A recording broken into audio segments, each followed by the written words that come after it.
Good morning, church. We are in First Thessalonians, and we are in chapter 3, starting at verse 6. I will probably only work down to verse 8, although this paragraph is a little bit longer than that, but I think I'm going to stop and emphasize some things in these few verses, and then tomorrow we'll pick up from there.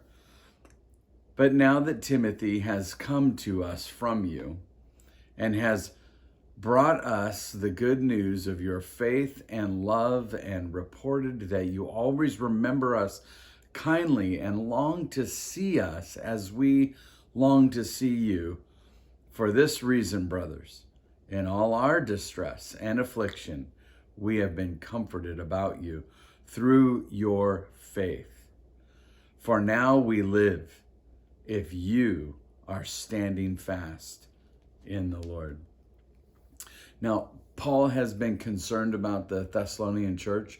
They spent about a month there in ministry, and then they were ran out, and they've been dying to hear news.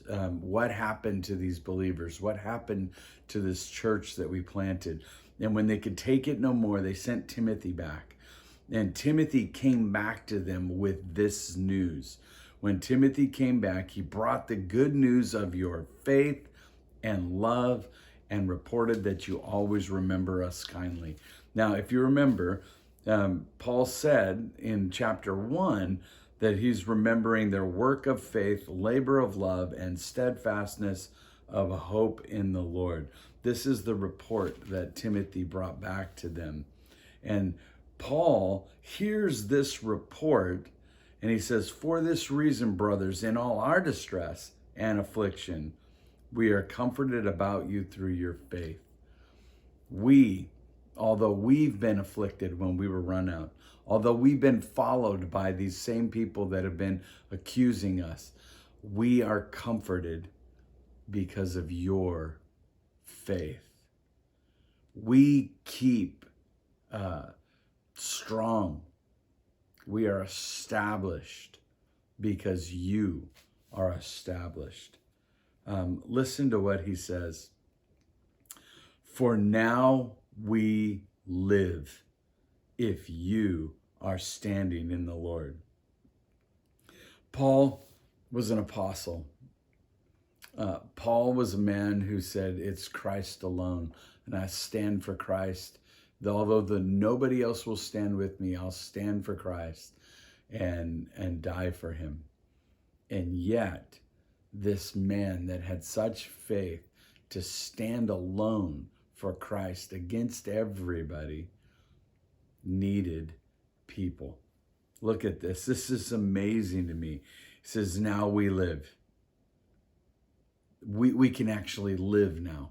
Even in the midst of our affliction, even in the midst of our distress that's been foisted upon us, we live if you are standing in your faith.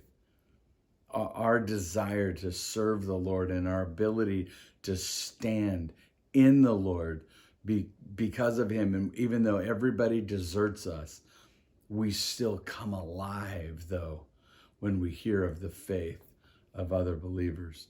And church, I'm familiar with that. I am encouraged when your faith shines through.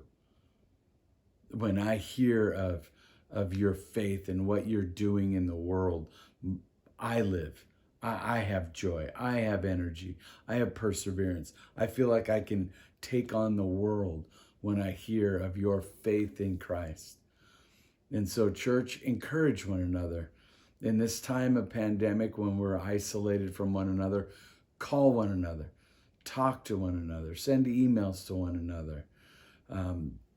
Encourage one another. You will live if you hear the testimony of your brothers and sisters in Christ about what they are doing in the world and how they are standing against the distress and affliction that is coming upon them because of their love for Christ. But they will come alive when they hear your testimony of doing the same.